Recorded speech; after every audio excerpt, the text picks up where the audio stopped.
My neighbor has a camera pointed right at my bedroom window and is filming it. What can I do? I spoke to the police and they said that legally he has the right to film whatever he wants.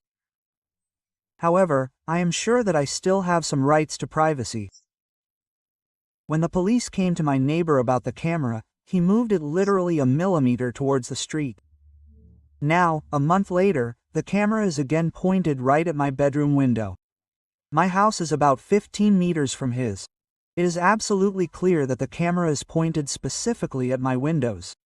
He also threatened me when I personally asked him to turn the camera the other way.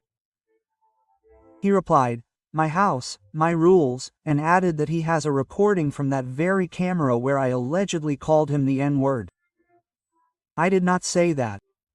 I just want the camera not pointed at my bedroom window. I am sure he can also hear what is happening in my house. What are my options? Can I put up a fence on my property to block the camera's view? Honestly, that's probably the only thing I can do. Update 1. A lot has happened since I last posted here.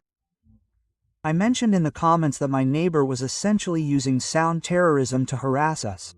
I started keeping a log of every incident, time, date, description, whether I called the police, which I did almost every time. A disturbing pattern began to emerge. He would turn on the sounds at random times every night. After every serious incident, I would take a written report to the local police station. The city began considering filing nuisance charges against him based on my complaints. I took my 3-page log and copies of 7 signed statements, and finally got tired of waiting for the police to do anything about this neighbor. Spent $95 on paperwork to file a restraining order against my neighbor for harassment. I made it clear that the camera was pointed at my bedroom window and mentioned the incessant noises. He was served a temporary warrant that same day by the local cops, and as you might imagine, the noises got louder. Before the warrant hearing date, I was subpoenaed to testify in a noise violation case. I also brought the former owner of the house and the neighbor on the other side of the house as witnesses to his audio madness. My neighbor did not show up to court, and at that point he already had $1,250 in fines. His attorney showed up an hour late and the judge graciously agreed to move the hearing up a month. I was beyond disappointed. Then the warrant hearing date arrived. Again, the neighbor did not show up and his attorney begged for more time to review the case. The judge did the right thing and noted that everyone has the right to protect their rights under the First Amendment to the U.S. Constitution and moved the hearing up another month. Disappointment number 2. Meanwhile, the noise continued regularly and we tried to record everything on our phone as best we could. This was very difficult, as the sounds were short and random in the middle of the night. The date of the second hearing for the stalking case arrived and we finally saw our neighbor walk into the courtroom and sit in the back row. When it was our turn to tell the story, we presented our statement log and the video we had as evidence against the neighbor. The neighbor's lawyer tried to get us to throw out the log as evidence, claiming that he didn't know about it before the hearing. The judge basically told him to go to hell. The neighbor's only defense was that he worked late and couldn't be up in the middle of the night to terrorize us, and that, on the contrary, it was us making the noise. We then mentioned that the neighbor had a camera pointed directly at our house and should have enough footage to prove that it was us making the noise. The judge confidently granted our order and ruled, no noise, no cameras in our windows or in our direction at all, and the neighbor is not allowed to come closer than 25 feet from us. Quote, and he immediately turned the camera around and pointed it at our bedroom window. Fire! That was great news. We finally got some peace. And then the court date for the noise violation arrived. Only his lawyer showed up and made a deal with the lawyer of the year. 1 ticket paid in exchange. No appeals of our harassment order and dismissal of the other 2 tickets. Sucks, but they made a deal, whatever. And everything seemed to calm down. Well, about a month after the order went into effect, it all started again. The sounds returned, and the camera began to slowly pan back in the direction of the bedroom window. This time, the police noticed something more alarming. A red light was blinking in the neighbor's tinted window. They shone a flashlight into it and noticed the lens. It turns out the whole time the neighbor had a camera inside his room pointed straight at my bedroom window, despite the existing warrant and probably long before that. The cops had told us to stay calm, not to worry, but now they were actively seeking a search warrant to confiscate all the noise-making equipment and remove the cameras since he was in violation of the ordinance. The next weekend the neighbor was arrested. We sat on our porch while the cops dismantled the cameras and hauled out speakers and megaphones and other junk from his house one by one. They said the room with the camera was surrounded by 4 feet of soundproofing and the front door of the house was barricaded. Unfortunately, they just confiscated the equipment and would eventually return it to him. The neighbor was released from jail the next day, and since they didn't have a warrant for his hard drives, they weren't able to file voyeurism charges. Despite my demands, they even mentioned that they saw footage of me and my husband on his laptop. I'm just glad the noises stopped, and as far as I know, there are no more hidden cameras. Glad I could tell you about this madness. I'm sure it's not over yet.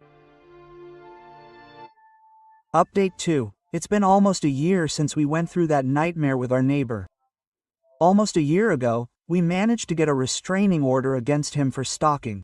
That summer, he was arrested for violating a judge's order, and he seemed to have stopped his antics with cameras and noises. But behind closed doors, something was brewing again. Sometime in early November, a police officer knocked on our door in the evening. He asked if we heard gunshots. We didn't. Soon after, he mentioned that the call came from our neighbor. They knew about our situation, but assured us that they are obligated to respond to all calls about gunshots. Honestly, after a long lull, I wouldn't be surprised if something started again. The next day, a police car parked in front of our house. I waited for someone to knock and ask about the gunshots again. No one came, and the cop sat in his car for over an hour, just watching our house. The next day, I texted the cop who used to work our case. He wrote back saying that the neighbor was calling 911 every single day and giving our address, complaining about the shooting. By the time I got that text back, a week had passed. Every single damn day, this guy would come home from work, eat, go about his business, and then call 911 claiming that we were the ones shooting. The cop said he would see if it qualified as stalking. The new year came, and in early January, I texted the same cop again. He wrote back saying that the city attorney wanted to set up a conference call to discuss what to do next. The attorney told me that at that point, the neighbor was still calling 911 every single day. Even on the morning we were supposed to conference, they contacted all the other neighbors to see if anyone heard gunshots and to confirm that nothing like that happened on our end.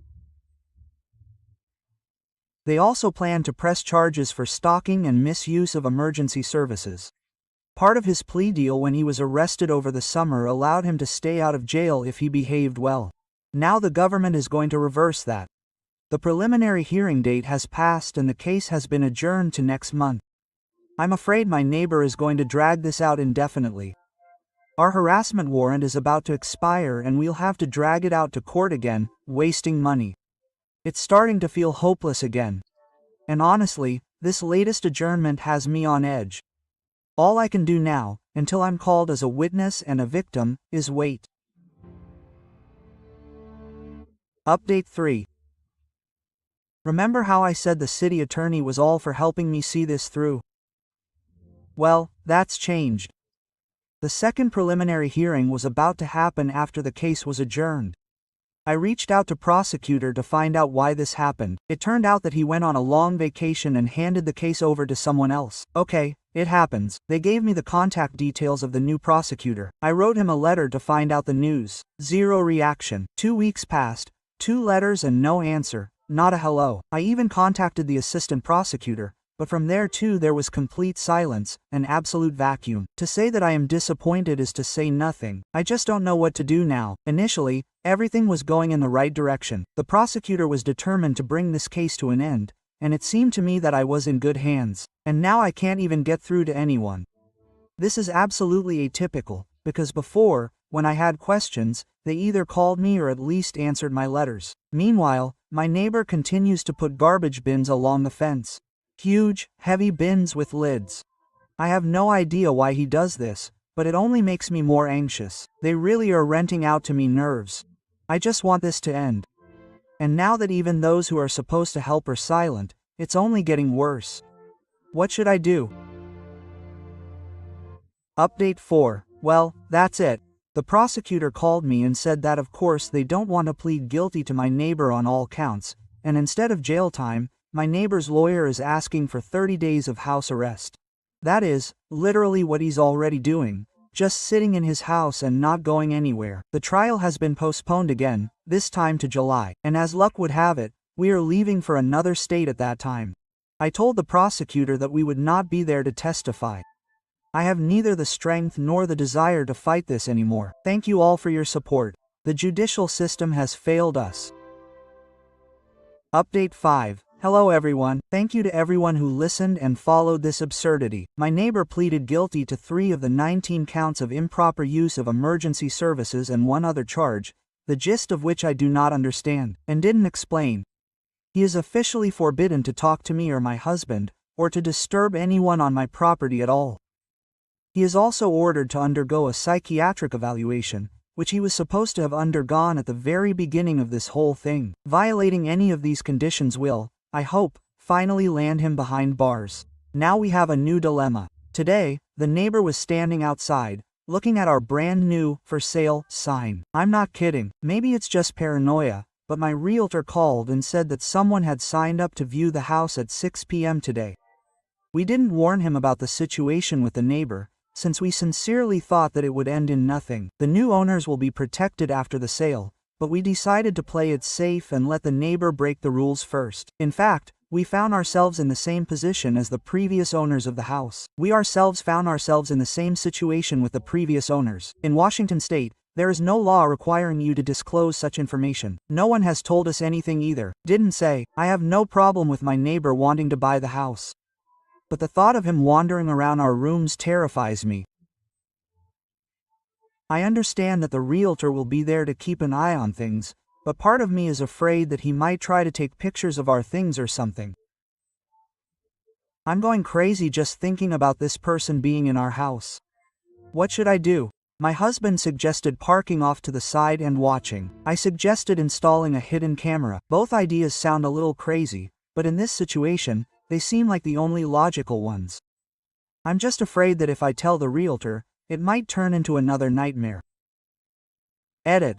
It wasn't our neighbor who signed up to view the house, thank goodness. But now we have a Google Nest smart camera, so now we'll know. Update 6. So, after the last trial, my neighbor decided to install floodlights aimed through the fence right into our bedroom window. In that time, we've already sold house and moved into a temporary apartment. We are preparing to move to a new place, very far from the old house. He turned on the floodlights every night at 10 p.m., and they shined right into the bedroom window. Even the blackout film did not help. The light also shone into the guest room, where my mother lived for a week. The police came and took photos. They drove by several nights in a row to confirm that the light was still on. According to the terms of his plea deal with the prosecutor, the neighbor was prohibited from doing this and from continuing to harass us. This will play a role. I called the police and eventually received a subpoena. I had to testify. The day of the trial came. The prosecutor's office insisted on a prison term, but the neighbor's lawyer asked for a deferment, citing the fact that he allegedly did not have time to familiarize himself with the new information. The deferment was granted. A week later, we went to a special hearing with a temporary judge. It was a mistake. Today was the hearing, and the second my husband and I took time off work to attend. The judge immediately told the prosecutor that since he didn't have an official written report on the case, he didn't know anything and wouldn't hear the case. Usually, a city judge knows, but this one was temporary. The prosecutor objected that a written report wasn't actually required and that the case had been on the docket for a long time. But the judge said that since no specific charges had been brought, but they were simply asking to return a prison term that had been dropped earlier, he didn't think it was necessary to hear the case. He read the terms of the deal and said that the wording, "such an action," seemed too vague to him and needed to be removed. He didn't understand how directing the light onto our property had anything to do with what the neighbor had been convicted of before. Then he added that he had a hearing in Seattle in 2 hours and didn't intend to hear my testimony today.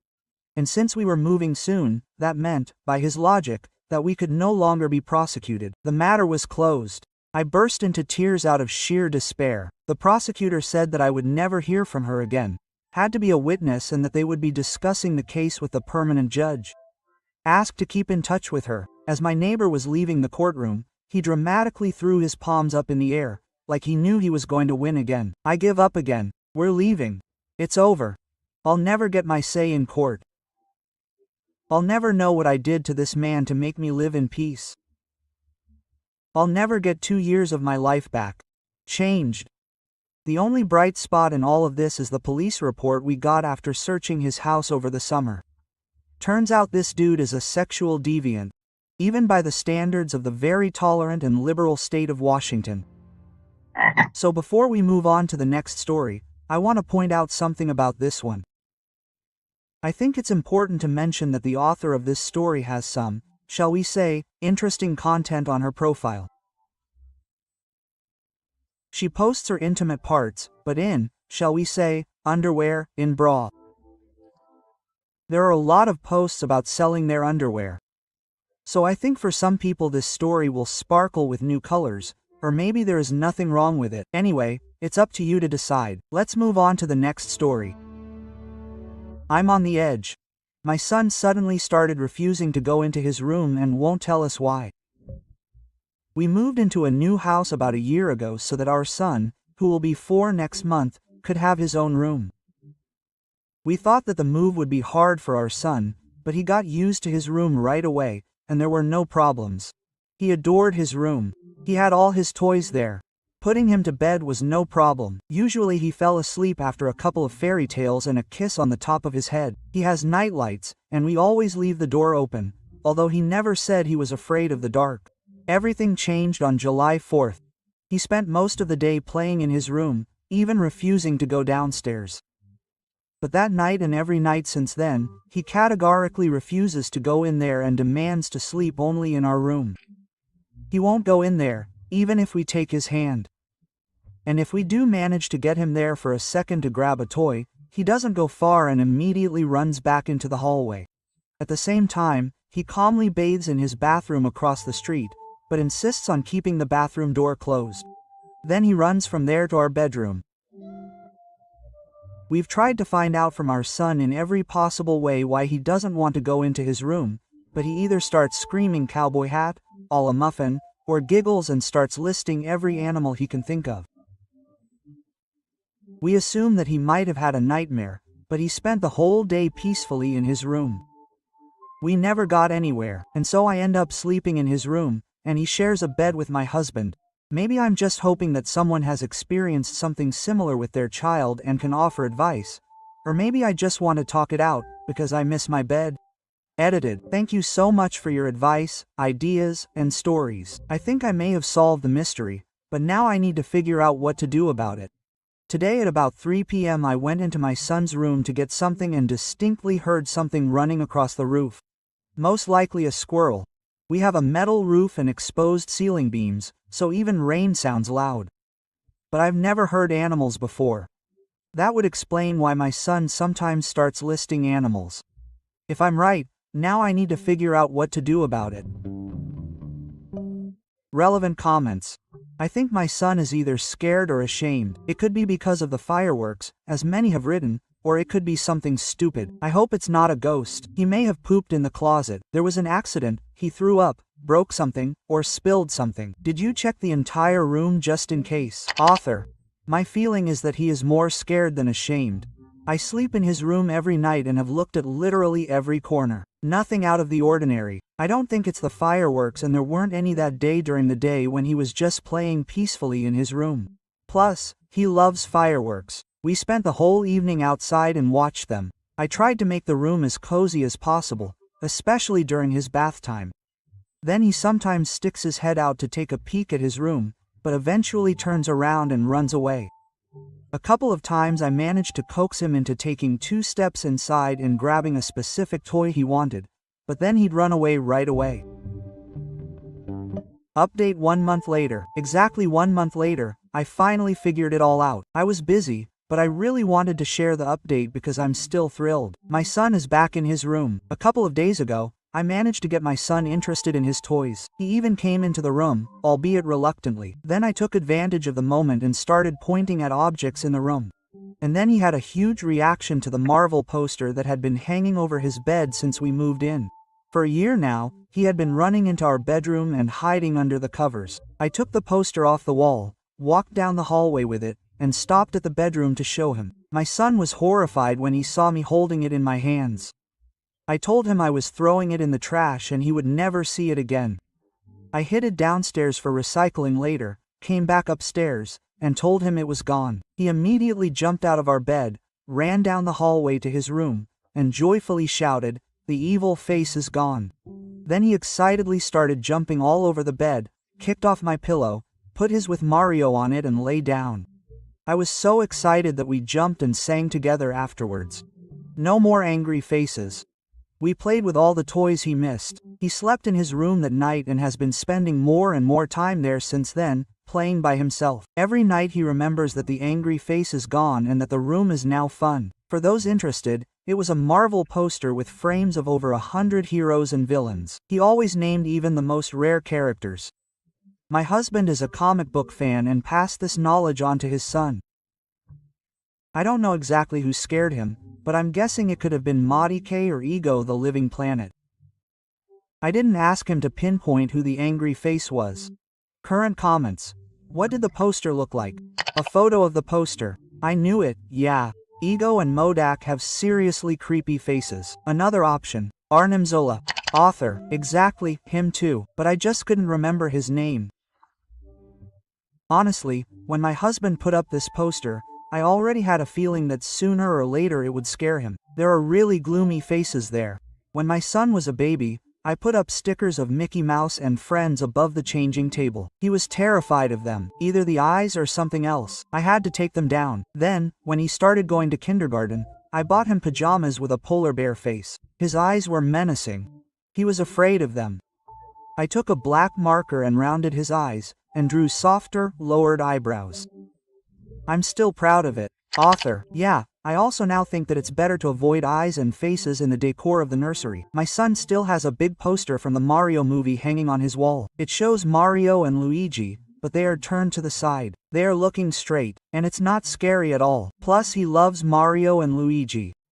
After all, they are the complete opposite of any horror stories. Well, that's all the stories for today. Thank you for watching this video to the end. Write your opinion about these stories in the comments. Also watch our previous videos, which you will see here. And good luck to you.